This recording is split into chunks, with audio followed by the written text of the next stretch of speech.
Hello, my fellow YouTubers. This is your boy, your man, your YouTuber, Jack McCarthy. And today I'll be reacting to the latest Mr. Nightmare video. This is 3 real mountain climbing horror stories. What kind of encounters did they have on the mountains during their climbing? We don't know, but we're about to find out. But before I do start the reaction, make sure you click the subscribe button and the little bell so you never, ever miss out any updates or other videos such as this. Stay tuned for more of my videos. Don't forget to check out Mr. Nightmare and all his other videos and other videos that I reacted to as well. Alright, without further ado, let the reaction to 3 real mountain climbing horror stories begin. Nice opening. Nick Freling. Sounds French. I'm part of this group that's centered around doing outdoorsy activities like hiking, snowboarding, mountain climbing, and so on. It started as a Facebook group and evolved into a closer-knit group of people. Around 10 of us. Sorry, Not just all turning 10 it or up. So people go to every outing, obviously. We I once wonder organized why. a trip to Adirondack Park where we could climb one of the many mountain trails. Sweet. On this trip, it was only 4 of us: DeVito, James, and Christina. Okay. We brought sleeping bags and 2 tents. Since James and I were the only guys on this trip, we carried the extra weight of the tents in our bags. Good point. Because we wanted to experience this during the beautiful fall foliage, we went in the month of October. Sweet. The weather was perfect, but still, once it started getting dark, we couldn't continue on the path. Yeah. We had to set up camp before it would get too dark to do even that. Good call. We set up camp on a hard, rocky surface, and 3 of us started collecting wood for a little fire. Sweet. James poured some lighter fluid into the pile of sticks and wood we collected, and that helped get it going. Nice. Sitting around the fire, we started to eat whatever foods we had packed while recounting about previous trips we'd taken together.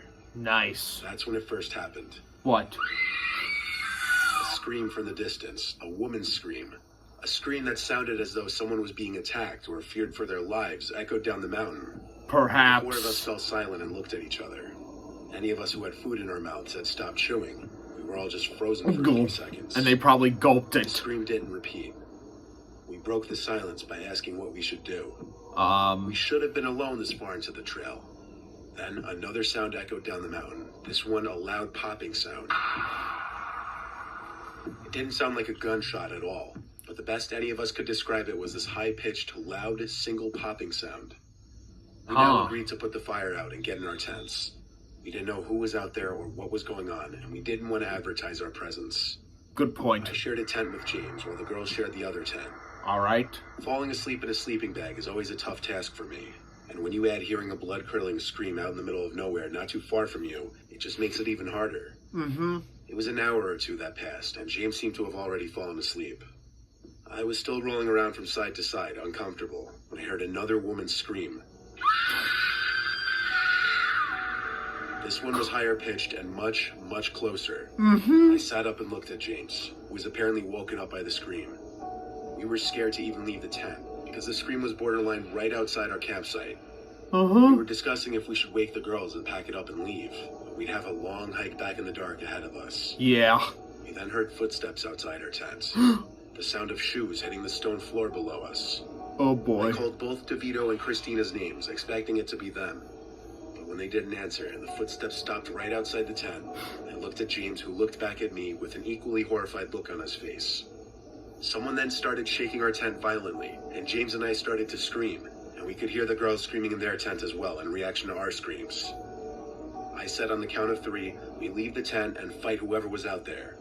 I yelled my count to 3, and on 2, the shaking stopped. By 3, I unzipped the door to the tent, and the 2 of us crawled out from it, expecting to see someone standing out there.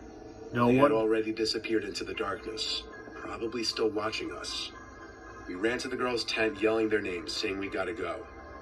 They crawled out with their backpacks and followed us. We went back for our backpacks too after seeing them with theirs, even though our lives could have been in danger. Yeah.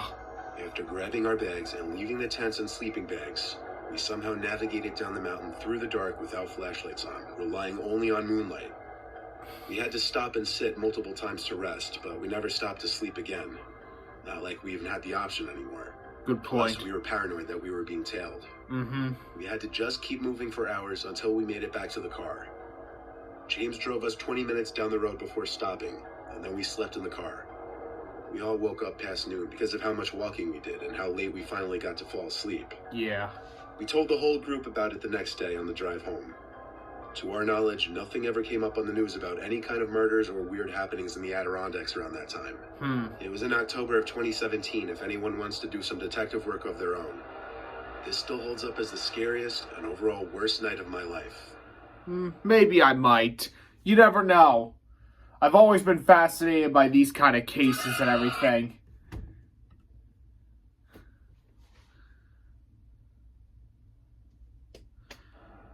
Here we go. Story number 2.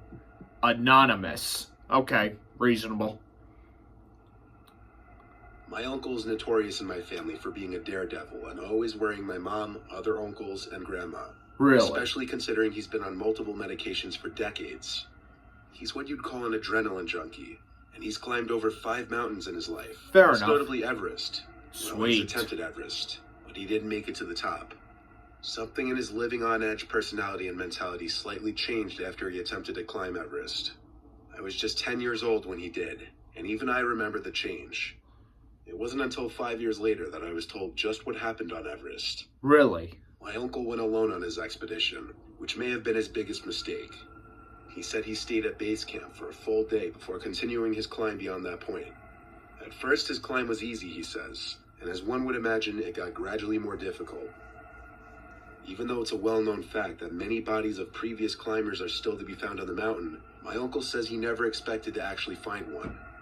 He entered the death zone, which is the area of the mountain where the high altitude results in a lack of available oxygen for humans to breathe. This is usually above 8,000 meters, and most of the 200-plus climbers who've died on Everest have died in the death zone. People are advised to not stay in the death zone for more than 16 to 20 hours. Okay. While in this zone, my uncle saw his first dead body lodged in a ravine, and being the happy, uppity, bubbly person he is, it was a shock and truly disturbing to him. He described his mood change from, in his words, feeling alive and on top of the world, to in over his head and mortal. Nevertheless, he progressed onward, and when he was tired, he took a break and sat down. Seeing the corpse really messed with his head, and he mentioned that he was also starting to feel dizzy and lightheaded, likely due to the high altitude. Yeah. My uncle didn't want to get up from his position. He felt like he was losing energy and began talking to himself. My uncle finally got up from his seated position after an hour and decided he didn't have it in him to make it up to the top. He started to make his way down until another climber bumped into him and started telling him to come on, let's go, passing him and climbing further up the mountain where my uncle just came from. My uncle told the man he was not up for it and was going to make his way back down to base camp. He recounts that as the man spoke back to him, urging him to continue up the mountain, his voice was very echoey and surreal. Really? My uncle said take care to the man and continue back down the way he came with his head spinning and feeling short of breath. Okay. As he continued his way down, every time he'd look up, the man would be behind him, smiling and making hand motions for my uncle to come back up. He thought smiling and ignoring it would be the best way to get him to leave him alone. Oh boy. After continuously looking back to that man I following think him, it's death. Uncle finally stopped and started firmly telling the man he wasn't feeling well and just wanted to get back to base camp. The man slightly above my uncle smiled once more and said, "Watch me go over the ledge." What? And he walked to the edge of the snow and leaped down, disappearing under the edge. My uncle said that as he saw this, it snapped him out of his daze and he ran over to the edge to look down it. But there was nobody to be seen sliding down the edge of the mountain. No marks in the snow. He didn't even hear the sound of him sliding down the snow initially or anything. Oh boy. Witnessing this made my uncle hurry down the mountain even faster, until the next thing he remembered was darkness, then waking up at the base camp medical clinic in a bed. He had passed out, and a couple passerbys found him and carried him down low enough to where a rescue helicopter could reach him. My uncle waited until the end of the story to tell me that he was off his meds for the entire trip, and mixed with the lack of air in the death zone, he started to quickly hallucinate and talk to himself. Upon getting home, he did some research on recent deaths on the mountain, and learned of a young man who had died climbing Everest that same week who looked just like the man in the hallucination. Oh This shit. is when he started to question if it was actually a hallucination or not. However, the death was reported 50-50. before my uncle had this alleged hallucination. He still says he's not entirely sure what he saw was a hallucination. I don't press him for more details about this story, as like I said, it's changed him and it's clearly left some kind of mental scar on him. I can't imagine how horrific of an experience this was for him. Yeah, me neither. Another anonymous story. Fair enough. once drove up to Banff National Park in Canada for a day of hiking and climbing. The park is home to numerous mountain climbing trails and is a scenic escape from the city for me to clear my head. I was going through a recent breakup and wanted to get out and get my mind off of it, and I thought this was the best way to do that. I had all my necessary tools in my climbing pack, including rope, a helmet, harness, quick draws, and whatever else I could fit in the bag. I hiked through half a mile of forest until I found a good rock wall I wanted to scale. So I found a strong enough tree to use as my anchor point and wrapped some rope around it. You may be asking why I started from the top instead of the bottom. Well, normally if I were on a known route, there would be eye bolts that are anchored into the rock that I could have just clipped my carabiner to. And when the carabiner is attached, then I'd clip my rope. Makes sense. As I climb up, I would place another carabiner or anchor and so on. But since I was making my own route on this day, I had to anchor at the top of the climb, which is called top roping, and rappel myself down to set each bolt. At the end of all of this, I'll be at the bottom and able to climb up after setting my own route. After I was all set to go, I started to rappel down the face and set my bolts. To skip all the mountain climbing terminology and talk, as I rappelled down, I eventually came across a cave in the face. It was literally this big hole in the mountain wall, but it seemed unusual to me because usually a cave entrance is ground level. I was intrigued, so I climbed inside of it. Okay. I had plenty of rope to allow me to go inside. I was sitting at the edge of this opening, looking inside, and it got pitch black in there not too far from the entrance. I wondered how big this cave was, and if it led to a separate entrance on the other side of the mountain. But more importantly, I picked up on this buzzing sound from deeper in the cave. It was this very low note kind of buzzing. Like you'd almost miss it if you weren't paying attention.